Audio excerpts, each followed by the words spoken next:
So তোমরা তো এর আগের মিনি ব্লগেই দেখে নিয়েছো আমি আমার দিদির সাথে যাচ্ছি, আর দেখতে দেখতে যে 7 মাস হয়ে গেল আমরা কেউ বুঝতেই পারিনি। যাই হোক, আজকে কিন্তু আমরা সকাল সকাল ঘুম থেকে উঠে রেডি হয়ে নিয়েছিলাম, যেহেতু অনেকটা পথ যেতে হবে আমাদেরকে। তো আমরা সবাই বেরিয়ে পড়লাম, যেহেতু আমাদের গাড়িটা চলে আসছে। আর সবাইকে কেমন লাগছে অবশ্যই কমেন্টে জানিও।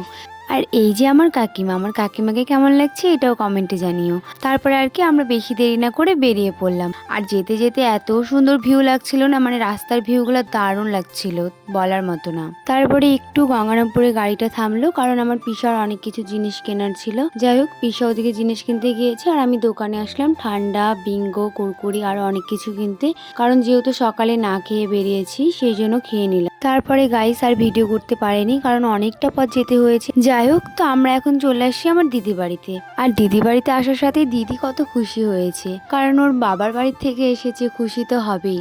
যাই হোক, তারপরে আমি ড্রেসটা চেঞ্জ করে নিলাম আর তোমাদের সাথে এক এক করে সব রিচুয়ালস গুলো শেয়ার করব।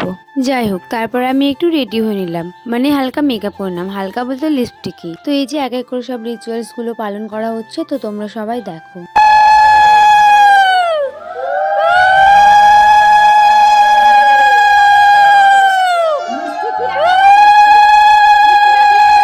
কি মিষ্টি লাগছে আমার দিদিকে দেখতে, তাই না? সত্যি খুব সুন্দর লাগছে দেখতে।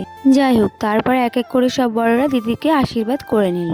তারপরে আর বেশি দেরি না করে আমরা সবাই খেতে বসে গেলাম, কারণ আমাদেরকে আগে বাড়ি যেতে হবে, যেহেতু আমার কালকে এক্সাম রয়েছে। যাই হোক, তারপর আমরা খাওয়া দাওয়া করে বেরিয়ে পড়লাম সবাই। তো আমার এই ভিডিওটা এতটুকুই, তোমাদেরকে কেমন লাগলো অবশ্যই কমেন্টে জানিও। তো দেখা হচ্ছে পরবর্তী ভিডিওতে, টাটা।